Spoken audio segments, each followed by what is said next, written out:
It is the voice of Indiana County, WCCS, AM 1160, 101.1 FM, Indiana in the Morning, presented by First Commonwealth Bank. And on the line with me today, Keith O'Brien. Keith is the author of Fly Girls, How 5 Daring Women Defied All Odds and Made Aviation History. But it's not just those 5 ladies. Keith, good morning. Good morning. Thanks so much for having me. Oh, it's great to have you on the air with us. This is the story of aviation in America, isn't it? And how a fledgling industry basically had to find its own way, and these ladies are a key part of it. It is an early story and a forgotten story about aviation in this country. This book chronicles women fighting for the right to fly and race airplanes in the late 1920s and early 1930s. It specifically follows, an ensemble cast, really, this handful of women who were rivals but also friends, and they were at the heart and soul of the fight for equal rights in the sky in the 1920s and 30s. And one of the aspects that you mentioned it just there briefly was the air races. This used to be a really big part of the American, sports scene, entertainment scene. It really used to be something big that the whole world looked forward to. That's right. I mean, it was really like the Super Bowl.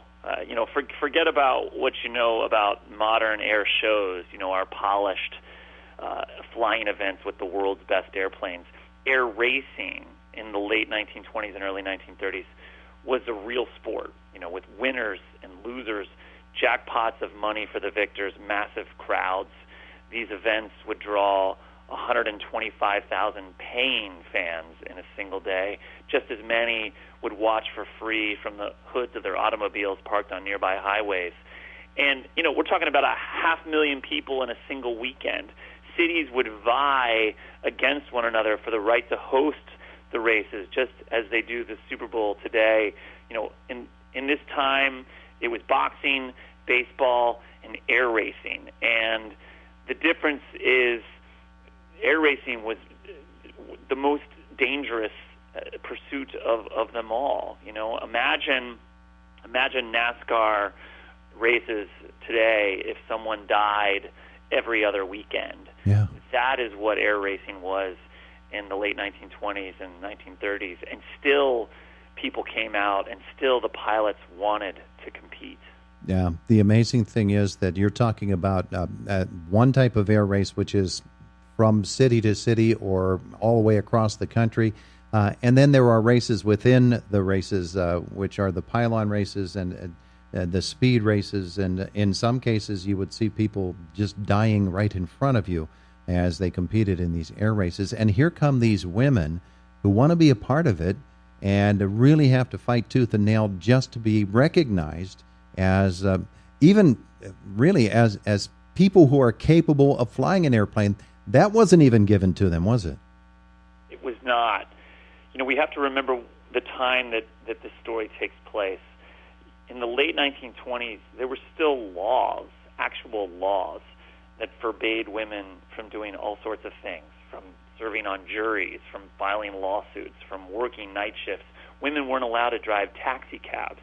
And so when a handful of women in the late 1920s demanded to be part of the air races and demanded their own air race, they wanted in, there was pushback. Men were intrigued, air race organizers were intrigued about the idea of allowing the women to race because of the headlines and excitement that it would produce.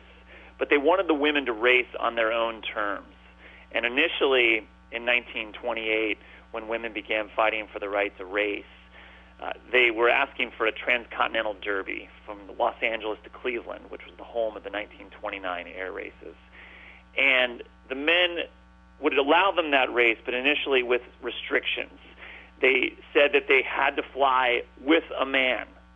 Imagine that. Mm-hmm. Amelia Earhart has to fly with a man.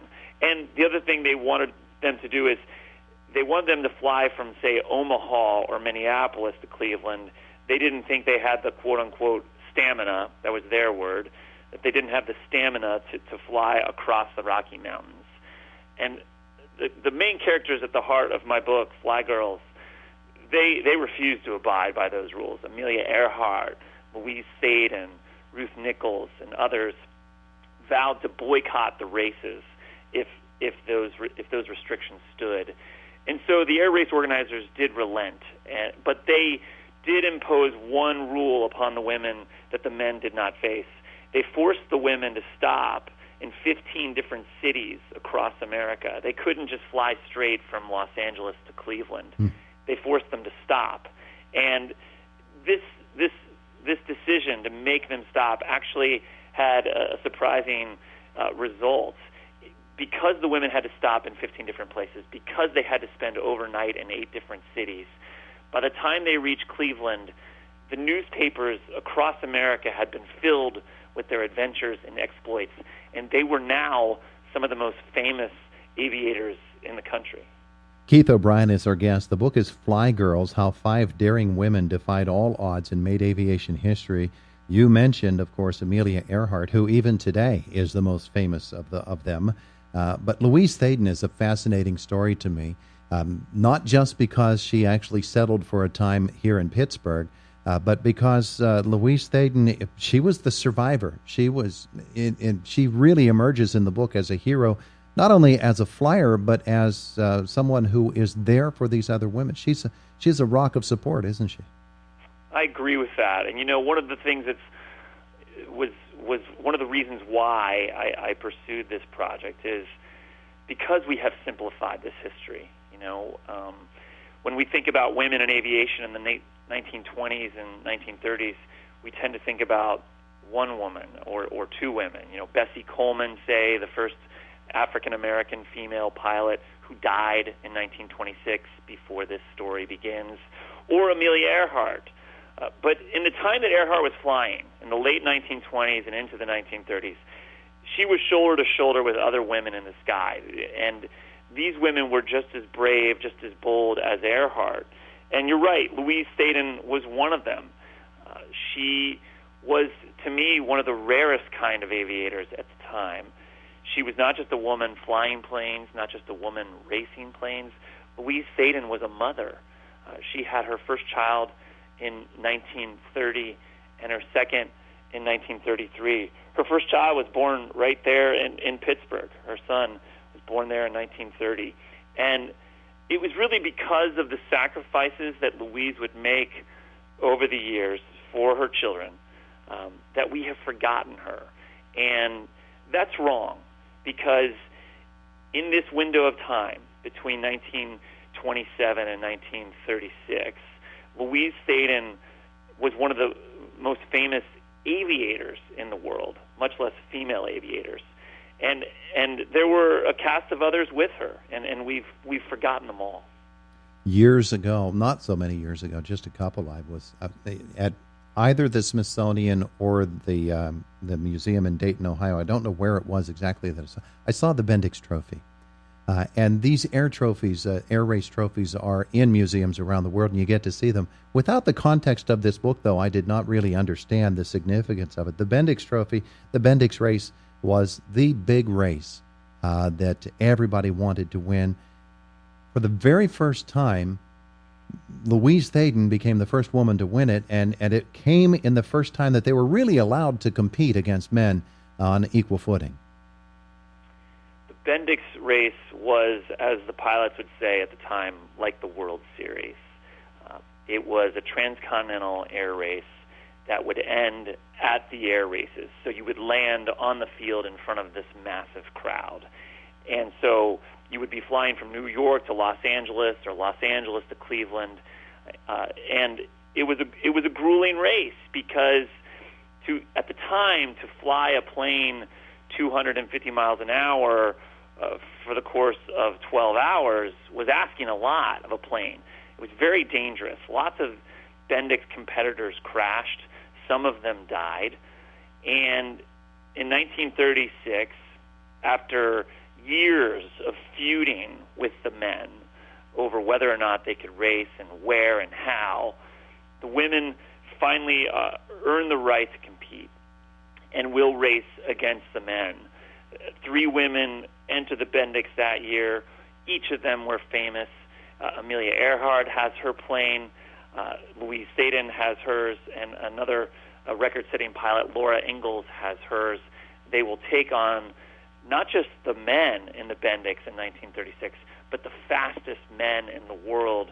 And you're right, Louise will prevail in what is truly one of the most stunning upsets, just speaking in pure sports terms, one of the most stunning upsets and underdog stories of all time. Yeah, it really is. The stories, you talk about the dangers, the planes themselves they're just being born too, and we're just beginning to understand the science behind them. Much the time at tragic results. You think of the GB Super Sportster plane as one of those that a lot of people died in that particular plane. Stories of tragedies. Florence Klingensmith is one we could get into. Ruth Nichols has a tremendous story. What a survivor she was. But we meet the personalities in this book. And for you as an author, again, we're talking with Keith O'Brien, the author of Fly Girls. You must have just been thrilled to meet these ladies, if only through the records and the stories, and it just must have been something for you. So I'm not a pilot. I'm not an aviation historian. I'm a journalist and an author. And so I came to this story with a blank slate. I didn't know most of these aviators. I didn't know what happened in the races. And so when I was deep in old microfilm and in a library reading about these races, I would be surprised by the results of it, or who crashed, or who won, or who died. And it was a real honor to come to know these women, not just through old microfilm, but through their archives scattered across this country in museums and historical societies. And it is a real honor to bring them back to life, at least on the pages of this book, and remind readers of this time and these characters, these women who stood up for themselves and for each other again and again, women who were defiant in the face of rules that were intended to keep them in their place, and also confident in the knowledge of who they were. They've been forgotten. We have reduced our aviation history of women in the 1920s and 30s to one or two women. It's a much richer history than that, and I do hope that with this book I will play a small part in bringing them back to life for people today. I think one of the great things about this book, again, Keith O'Brien's Fly Girls, is the fact that discovery that you would make seems to come through in your writing. When we meet another flyer in this book, we're automatically concerned for her. Is she going to make it? What is going to be the end of her story here? And we get to sort of ride along with her as her story unfolds. I want to thank you for joining us this morning. The book is wonderful. It's called Fly Girls, How 5 Daring Women Defied All Odds and Made Aviation History. Is there a Facebook page, web page that folks need to go to learn more? Sure. If you'd like to learn more about the book, you can visit the book's website, www.flygirlsbook.com. Again, flygirlsbook.com. There's a photo gallery on there. There's also a video trailer for the book where I've got some old film footage that really brings these women back to life. Keith O'Brien, thanks so much for being with us. I appreciate it. Thank you for having me.